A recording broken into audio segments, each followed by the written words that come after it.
That Don't Sound Right is a podcast about talking the way we did before the internet.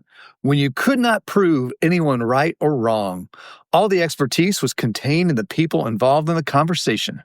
We hope you enjoy our conversations. And as you listen, if you find yourself silently saying, that don't sound right, send us a comment. You're one of us. So it has a bit of anesthesia. Now we're anesthesia.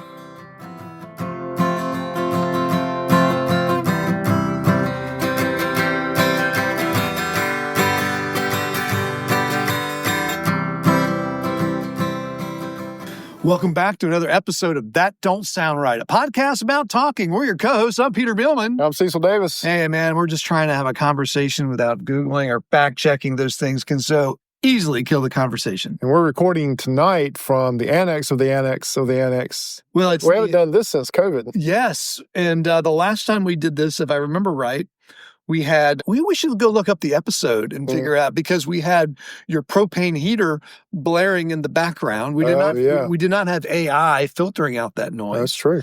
And I believe we had crickets in the background.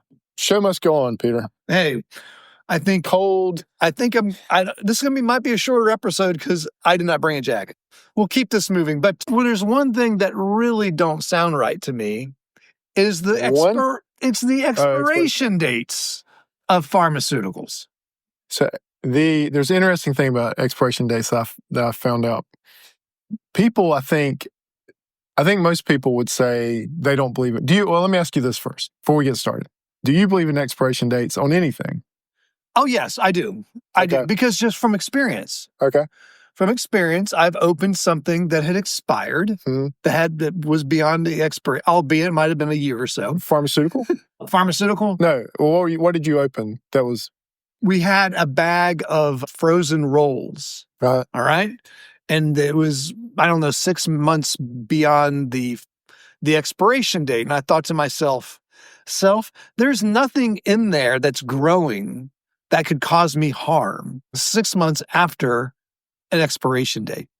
It's bread, and I'm going to put it in a hot oven for about 40 minutes. Yeah. And so if there is a baddie in there, it's going to die. It's not going to cause me any grief. Was that true? It was true, except there was a good thing in there that died. The yeast. The rolls did not rise. Right. After they thawed, they did not rise up and become big and fluffy. They maintained about the same shape that they came out of the freezer, and they turned into hard tack, which now I know what it is and what it tastes like. Well, let me get something from the TDSR legal department. Okay. Anything that we say tonight is not recommended as medical advice or anything for you to do at home.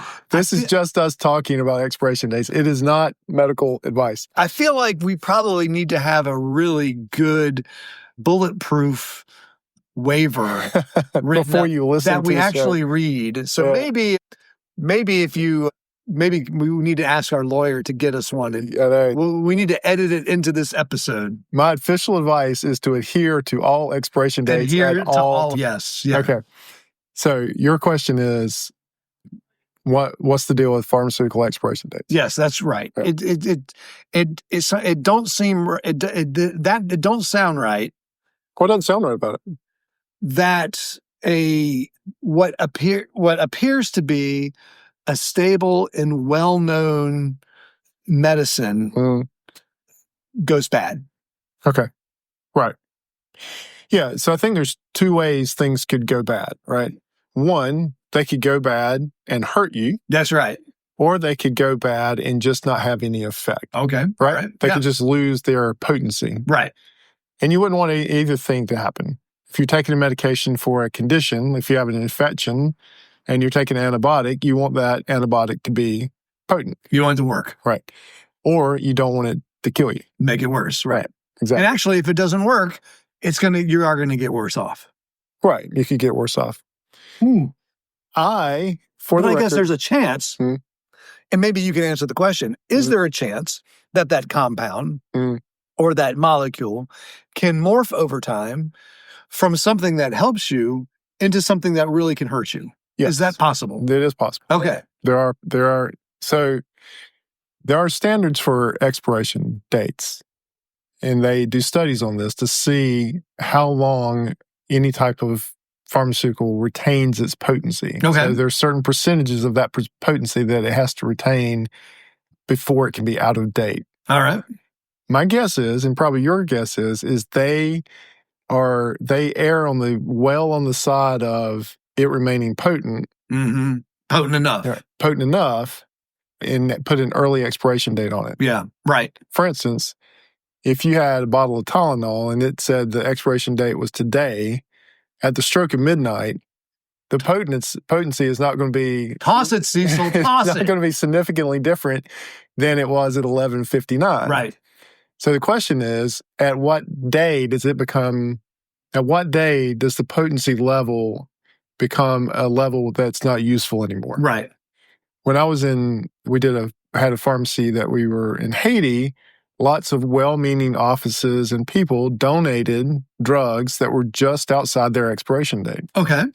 You could not give those things away in Haiti. Really? People would look at the expiration date and say, no way. And what was the reason? And hand it back because it was out of the date. They knew. But what was it about being They out of didn't want date? expired drugs. Okay. Yeah. And they wouldn't, they just didn't, same as you and I, we wouldn't walk into a CVS and purposely pay money for an expired bottle of Tylenol. What about a reduced price? I might do that. You might do that. And there's a certain amount of human dignity there too. Yeah. I think that if in-date drugs are good enough for other people, then in-date drugs are good enough for people that are going to a free clinic. Right. So there's that piece of it too. But again, the people that were giving them were well-meaning, Sure. and the people that were saying no to it were well-meaning. Of course. Were the drugs actually to the point of not being potent? Probably not. They'd probably been fine, but there's a lot of complicated things going on there between, people wanting things that are good and people wanting to do things that are good. Right. Yeah. Have you seen, I imagine these potency curves over time are not linear. Or are they? It depends on the drug. Have you seen these curves? I've seen the curves. And so on some drugs, not all of them. But how can we get access to these curves? I bet you could Google it if we were the podcast that Google things. We're going to do that, aren't we? I'll just try it. All right. And they're published in studies. They would have to be published in studies. I mean, I think that would shed some light on the whole expiration date for people, that at some point you got to figure out, okay, what potency is worth it? Right. What potency is going to work? Right. And as you get down on the potency line, then you realize, oh, we're past it. It is time to do it. But that might be a year after the original date, right? Could possibly be. And that's interesting. You've actually brought up something I never thought of, because there's a whole secondary market for expired drugs for the value shopper that says, hey, I'll take a chance on this. Is there? No, I'm saying that would be interesting. That'd be an interesting market to have. Oh, yeah, but the FDA would not allow it. Isn't this FDA regulated? Yeah, FDAs wouldn't allow it at all, but that would be interesting, wouldn't it? Yeah. So we'll sell you this for 50% off. I mean, but in full disclosure. Yeah, it's out of date. It's 45% of the potency of original. We do that with meat, right? And you go to the end of the aisle yeah, and it's right at the end of the expiration date, and it's reduced to move it out. But you've got to freeze or use it by this date. Right. Well, I mean, foods are like that big time. Yeah. Foods are big time. But we don't do that with pharmaceuticals. We don't have the discount bin of pharmaceuticals that say these are going out of date, half price. You might see that with over-the-counter stuff, though, where they say this is going to be out of date soon. Here's the expiration date. Go ahead and buy it at half price. You might see that. That's right. Yeah, so that's the expiration. The other piece of it is something that would become dangerous over time. And I cannot think of a single example of this off the top of my head. Okay. I have heard that aspirin can become toxic after a certain amount of time, if I remember correctly. Not sure if I've experienced that yet. Yeah. I think it degrades into another compound. What would it do? Does it cause memory loss? Does it cause... Yeah. I think it becomes a more toxic compound over time. Again, that is reaching way back in my memory, but that's the only one I can even... But there's got to be other compounds that as they degrade, they could degrade into things that are potentially harmful. Right. That's the reason for expiration dates. Okay, that makes sense. I can buy that. Yeah. But I'm very curious now, though, of these potency curves Yeah. and what can be done to help people who can't afford their drugs, but drugs that have expired, and to be able to determine if the drug can still be used to help them. Yeah. Yeah. And of course, they can reject it. Of course they Right. can. But again, just Right. trying to help. Absolutely. Yeah. It would be interesting to have that kind of study. Again, like if you're overseas, like we were in Haiti, and you had medications that you knew could help someone that were just out of date, then it becomes an ethical question. If it's going to help and not hurt, right? Would you still use those drugs? Yeah, exactly. That gets into another area of potency, is the whole side of the natural organic remedies, natural remedies. And I'm so surprised that you are not an expert on this. If there's anyone that's going to be a DIY guy, you're such a DIY guy, right? That this is a good one.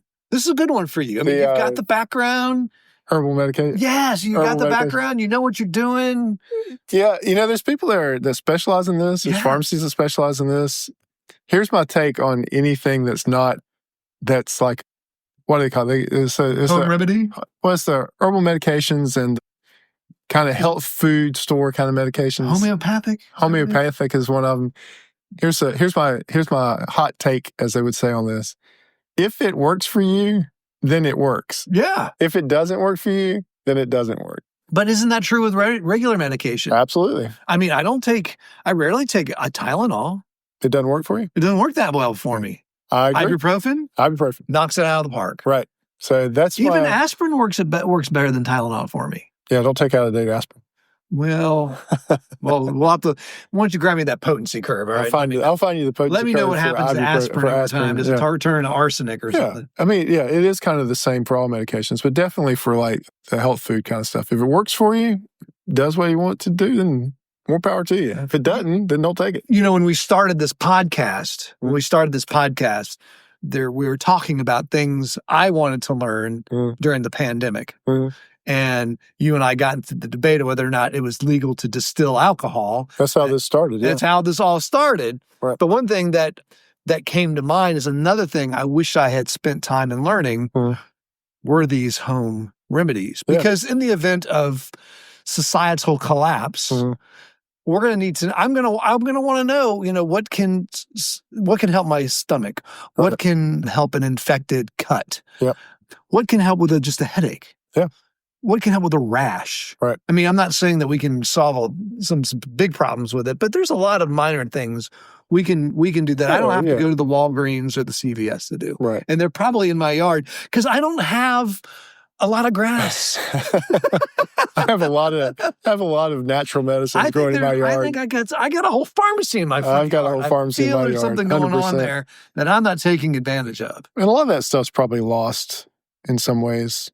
The knowledge? The knowledge, or it might be, it's in books somewhere, or maybe it's on the internet, but just, I wouldn't, like if society collapsed tonight, I'd be hard pressed to go out in my yard and figure out what's what. Oh, right. No. We feel like we should, if there's going to be some guys that do it. It'll be us. It's got to be us. Right. It's the TDSR staff. And you don't want to lose all of that trial and error with those things, because the trial and error for that was a pretty hard learning curve. Yeah. If you got it wrong, it killed you. we had an episode on learning curves. Right. And so we've already had all that learning curve. We already have all that knowledge. It's a shame not to know it. So speaking of home remedies, I think this is a point in our podcast where I'd like to introduce you to something a coworker brought me. I'm a little scared of this, actually. So it's cachaça. Where's it from? It's from Brazil. Okay. It's cachaça, and it has some Jambu extract in it. What exactly is Jambu? It's a plant, and it's known as the toothache plant. So it has a bit of anesthesia. Anesthetic. Okay. Anesthetic qualities. Yeah, right. To it. So I'm going to pour you a little. Just pour me a taste, man. That's all you need. This stuff already scares me. And then what I want you to do, I want you to swirl around your mouth and around your teeth. Oh, really? Yeah. This is going to make my... Are we going to be able to finish the podcast? I'm not going to do it in case it okay. really has a good effect on you. Now, I did this last night or the night before, and you could notice it, but, I don't think it had that big of an effect. So I'm just going to give you a little is this sip. just for sipping? This is for sipping. Yeah, you wouldn't make a cocktail out of this. Okay. You use normal casacha for making a caipirinha. Can you buy this in the U.S.? Like at an ABC store? I'm not aware. I haven't looked for it because I have my own right now, so there's no reason for me to supply. But I'm thinking that this might be good for toothaches because it's called the toothache medicine. Right. I think it would be good for sore throats too because I think you're going to notice in your throat a difference. Anesthetic effect. Yes. All right. Wonderful. Okay, here we go. That's too much. All right, man. That's fine. That's what I did last night. All right, you keep talking. But so he's going to go ahead. Don't swallow it yet. Swirl it around in your mouth. Get it around those molars, Cecil. And then kind of give it a nice long swallow. All right. It does have kind of a instantly numbing effect. Isn't it? Can you feel it? Isn't that wild? It is. Can you imagine drinking a lot of it? Why would you drink that? Well, in case you had nothing to say. Would you? So is this something you sit around and drink for fun? Not you specifically. No, I think this is in Brazil. This is something this is a drink that they have. Wow. Yeah. No, that little bit really. Are you feeling it? Yeah. Where do you feel it? All the way down. So do you feel it around your gums? Yeah. No, I guess. Do you use this for toothaches? You use the plant for toothaches. They use the plant extract for toothaches. Well, you can put this in your medicine cabinet as your first remedy for when society collapses. Well, I think also this would be great for sore throats. Can you imagine it going down there? Yeah. First, you got the alcohol to kill any baddies that are in there. Okay. And then it has that numbing effect to help your sore throat. And then the alcohol, you're going right to sleep. Yeah. This is so much better than NyQuil, man. You let me know how that works. But I don't know if you can get it here. Yeah. There may be a reason. You haven't finished yours. I don't know if I could finish that. That is quite potent. Now you're talking okay. Yeah, so far I'm talking okay, but I can feel it. Yeah, can you feel it in your tongue? Mm-hmm. Yeah. I don't think I could feel it in my tongue. Yeah, no, I can feel it. Yeah, it's pretty potent. Isn't that great? It's only 38. It's only 38% alcohol, so it's not. It's that Jambu planter. It's the Jambu. So well, now at least now we know what to use for toothaches. That's now we just have to build on that. You could also use this as a supplement to an expired medicine. So if you have an expired NyQuil and you're worried it's not going to have quite the effect, then you just add a little Jambu to it and you're good to go. Now we'll say when my brother was little, the physician at Duke it was treating a cough. Yeah. This was a well-known physician at Duke. Her cough syrup was whiskey and honey. Yeah, I believe it. Over anything that was on the market at the time. And there wasn't a lot of maybe pre-made medications on the market at the time. Really? Well, it's because this was back in the early 70s. So, I mean, do they not have, I feel like NyQuil goes way back. It does, but it's not. So this is for a kid, but still, it was whiskey and honey. Really? And that, for that was throat. For a cough. Oh, for cough. It was whiskey and honey and like lemon juice. Yeah. I wrote a prescription for it. Well, if you heat that up and add water, that's the recipe for a hot toddy. For a hot toddy. Yeah. Yeah. But this was written by a physician. Good for her. Yeah. Good for her. And it's very effective. Top that off, man. No. Bottoms up. No. So do you still feel the effects? Yeah. All right. Yeah. Yeah. So I could see where if you had a toothache, that would probably do a couple things. Yeah. Either you wouldn't care about your toothache anymore, you wouldn't feel it, or both. Yeah. I think so. Absolutely. Isn't that great? I don't know if I use the word great. I know. I think it's great. I can't wait for a sore throat. My mom has a sore throat right now. I was just talking to her on the phone. Maybe I need to run over there and say, just take a... How do you say it again? Jambu is the plant, Jambu, and it's casacha is the actual spirit. And it's distilled sugarcane. Do you have an expiration date on it? Oh, let's look. I don't see one. I doubt it. I don't see one. Do you have an expiration date on your whiskey? On whiskey? No, I don't know that it expires. I don't think so. I don't think this would expire either. Probably it becomes more concentrated, but probably doesn't expire. Yes. All right. Have I answered all your pharmaceutical questions at this point? I think so. I think the most interesting thing, the thing to hunt down are these potency curves. Yeah. To see what's going on with the different medications. You could go and buy the medications, just the over-the-counter medications, just before they go out of date. Offer them less money for it, and say, "Hey, I'll take all this off your hands." That's right. Yeah, because you're about to throw them away. Money. Yeah, that was the thing. And you'd be surprised. One of the things that we pay attention to, especially when we get medications in, is the dating, because you don't want to get short-dated medications. I bet. It's like you want to get short-dated bread or milk. Yeah, so you don't want to get medications in. You're like, oh, this expires in 6 months, because that could really affect how we dispense them. Yeah, because we never want to, we can't, number one, it's against the law. And then number two, we don't want to dispense anything that would be expired. Do you think, or do you know? Or that's getting ready to go out of date. Do you know, do different countries have different standards for expiration dates? Oh, I'm sure. Yeah. Okay. I mean, I don't know it for sure, but I would imagine so.